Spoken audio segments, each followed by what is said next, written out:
नमस्कार दोस्तों, मैं प्रिंस कुमार आपको स्काइलाइट एजुकेशन यूट्यूब चैनल पर बहुत बहुत स्वागत करता हूं। मित्रों, आज हम संविधान के से एक टॉपिक लिए हैं जिसका नाम है मौलिक कर्तव्य। जैसे मैंने इसके पिछले वाले वीडियो में मौलिक अधिकार के बारे में आपसे बात किया था, इसमें हम आपसे मौलिक कर्तव्य के बारे में बात करेंगे। सबसे पहले हम यह जानने का प्रयास करेंगे कि मौलिक कर्तव्य होता क्या है। मौलिक अधिकार कर्तव्य का क्या परिभाषा है। जैसे मैंने आपको बताया था कि मौलिक अधिकार क्या होते हैं, उसका डिफिनेशन क्या होता है, सुप्रीम कोर्ट उसका डिफिनेशन क्या देता है और उसका जो संविधान है, जो हमारा संविधान है, वह उसके बारे में क्या बताता है। आज हम बात करेंगे मौलिक कर्तव्य के बारे में।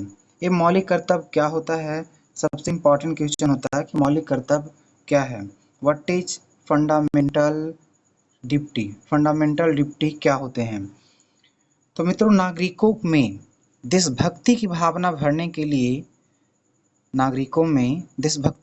भरने के लिए संविधान के द्वारा निर्धारित कर्तव्य को मौलिक कर्तव्य कहते हैं। नागरिक में अपने देश के प्रति, अपने राष्ट्र के प्रति प्रेम बढ़े, प्रेम की भावना बढ़े, देशभक्ति की भावना बढ़े, इसके लिए संविधान ने हम सबके लिए, प्रत्येक भारतवासी के लिए कुछ कर्तव्य को निर्धारित किए हैं। उन्हीं को मौलिक कर्तव्य कहते हैं। मौलिक कर्तव्य कहते हैं जो कि हमारा और देश भारतीयों को अपने मिट्टी के साथ क्या रिश्ता है, क्या नाता है, क्या कर्तव्य है, उसके बारे में मौलिक कर्तव्य हमें बताता है।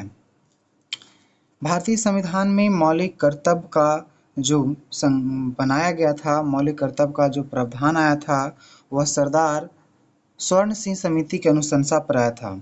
सरदार स्वर्ण सिंह समिति के अनुशंसा पर यह मौलिक कर्तव्य की जो कंसेप्ट आया था और इसको 42वां संविधान संशोधन 1976 के द्वारा मौलिक कर्तव्य को संविधान में जोड़ा गया। दो बहुत इंपॉर्टेंट क्वेश्चन है कि मौलिक कर्तव्य जो है किस अनुशंसा के द्वारा आया था। तो सरदार स्वर्ण सिंह समिति के अनुशंसा पर, सरदार स्वर्ण सिंह समिति के अनुशंसा पर मौलिक कर्तव्य को जो है लाया गया था और इसको भारतीय संविधान में 42वें संविधान संशोधन 1976 के द्वारा संविधान में जोड़ दिया गया। जब जोड़ा गया तो इसे किस भाग में रखा गया। आपको मालूम है कि भारतीय संविधान में 22 भाग हैं, 22 पार्ट्स हैं, 395 आर्टिकल हैं, 395 अनुच्छेद हैं और 12 अनुसूचियां हैं। इनके बारे में हम आपसे बात कर चुके हैं। अनुसूचियां के बारे में, कौन सा अनुसूची में क्या प्रावधान है। अगर आपने वीडियो नहीं देखा तो वीडियो को देख लें।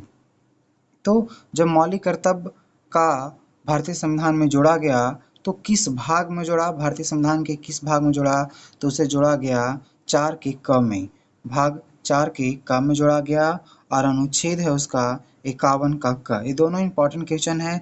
मौलिक कर्तव्य भारतीय संविधान के किस भाग में है, तो 4 में, 4 के क में, और किस अनुच्छेद में है, तो 51 के क में है।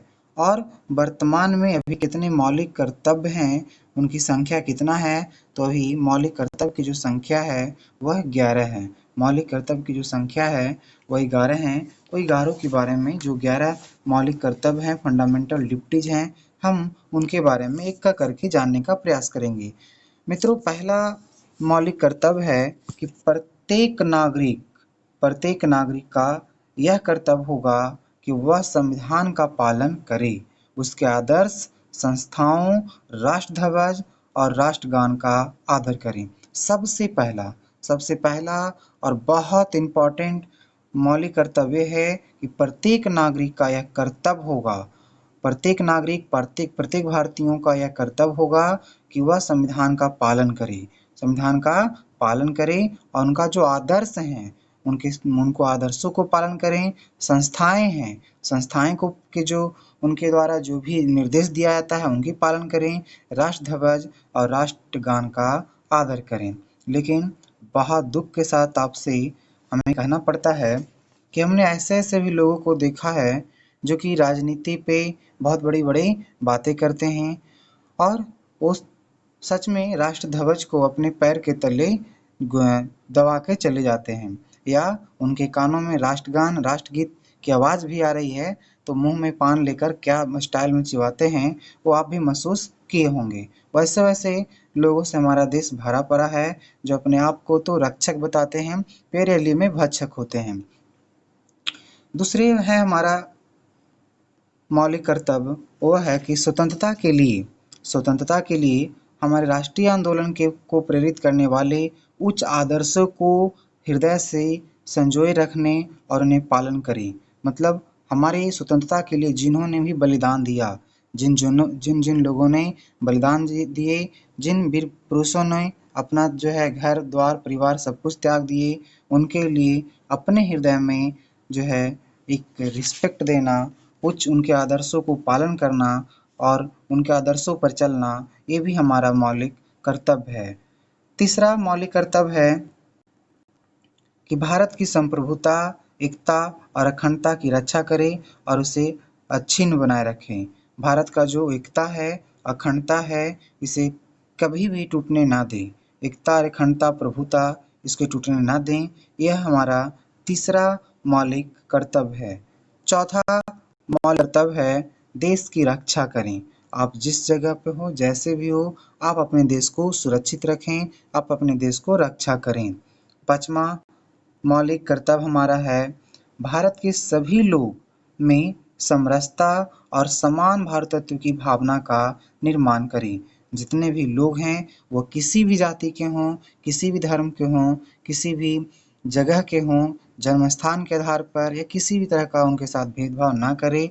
हमारा सिर्फ एक ही धर्म है, एक ही हमारा जो है रिश्ता है। हम सब आपस में भारतीय हैं, हम सब आपस में भाई भाई हैं। यही भावना लेकर के हम अपने भारतीयों के बीच समरसता और भाईतत्व की भावना का निर्माण करें। ना कि भाषाई आधार पर, ना कि जन्म स्थान के आधार पर भेदभाव करें और अपने देश को अपने ही के द्वारा खोदे गए कुओं में गिरा दें। ऐसा ना करें। और छठा जो मौलिक कर्तव्य है वह है हमारी सामाजिक संस्कृति, हमारी सामाजिक सामरिक संस्कृति को गौरवशील परंपरा का महत्व समझे और उनका परीक्षण करें। हमारा जो संस्कृति है, भारत का जो संस्कृति है, सभ्यता है, बड़ा आदर्शवान है, बहुत ही गौरवशाली है। इनके महत्व को हम समझें और इनके महत्व को हम बनाए रखें। ऐसा ना हो कि हम इनके महत्व को, इनके गौरव को समाप्त कर दें। तो छठा ये हम लोग का मौलिक कर्तव्य था। और सातवां मौलिक कर्तव्य है कि प्राकृतिक पर्यावरण की रक्षा करें। जो हमारा पर्यावरण है उन पर्यावरण का रक्षा करें। आठवां मौलिक कर्तव्य है वैज्ञानिक दृष्टिकोण और ज्ञानार्जन की भावना का विकास करें। हम अपने जो सोचने की तरीका है, हमारे जो जीने का तरीका है, हमें समय के साथ परिवर्तन होना है। हमें समय के साथ जो है वैज्ञानिक दृष्टि को अपनाना पड़ेगा, ज्ञानार्जन की तरीका को भी अपनाना पड़ेगा। सब और नौवां हमारा मौलिक कर्तव्य है सार्वजनिक संपत्ति को सुरक्षित रखें।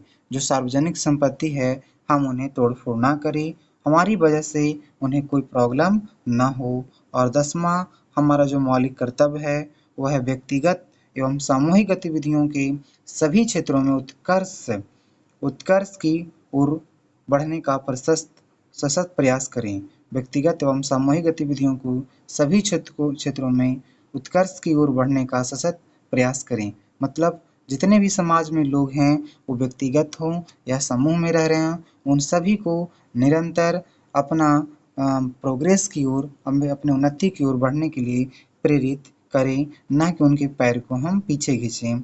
और छठा जो है 11वां जो है हमारा मौलिक कर्तव्य है वह है कि 6 से लेकर के 14 वर्ष तक 6 से लेकर 14 वर्ष के बच्चे हेतु प्राथमिक शिक्षा प्रदान करवाया जाए और इसको जोड़ा गया है 86वां संविधान संशोधन के द्वारा। भारत के जो संविधान है उसमें 86वां संविधान संशोधन हुआ और उसमें कहा गया कि माता पिता या संरक्षक के द्वारा 6 से 14 वर्ष के बच्चों को प्राथमिक एवं अनिवार्य शिक्षा दिलाए जाएं, जो कि हमारी सरकार के द्वारा चलाए गए विद्यालय में निःशुल्क दिया जाता है। ते थे हमारा मौलिक कर्तव्य, लेकिन दुख के साथ कहना पड़ता है कि आज हम अपने कर्तव्य की ओर तो नहीं बढ़ते हैं, कर्तव्य को तो कभी नहीं करते हैं, लेकिन अधिकार की ओर जरूर जाते हैं। आज अगर कोई मुद्दा खड़ा हो जाता है तो वहाँ पे हम अपने अधिकार की बात करते हैं, पर कर्तव्य की बात भूल जाते हैं। कर्तव्य की बात तो रक्षक जो हैं उन्हें भी याद शायद नहीं रहता है, उन्हें भी याद नहीं होता है कि हम रक्षक हैं। भले ऊपर से वो दिखावा में रक्षक हो, पर अंदर से भक्षक होते हैं। अगर हमारा जो राजनीतिक है, जो राजनीति करने वाले लोग हैं, वो सही पटरी पे आ जाएं तो देश को विकास होने में बहुत दिन का समय नहीं लगेगा। भारत को स्वर्ण की चिड़िया फिर से कहलाने का मौका मिल सकता है। लेकिन दोस्तों, आज हम क्या करते हैं कि अपने कर्तव्य की तो मांग करते हैं, कर्तव्य की तो मांग करते नहीं, कर्तव्य तो करते नहीं और अधिकार की मांग करते हैं।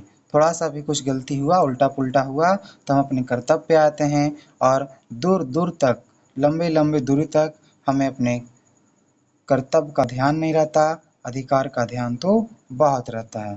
Thank you.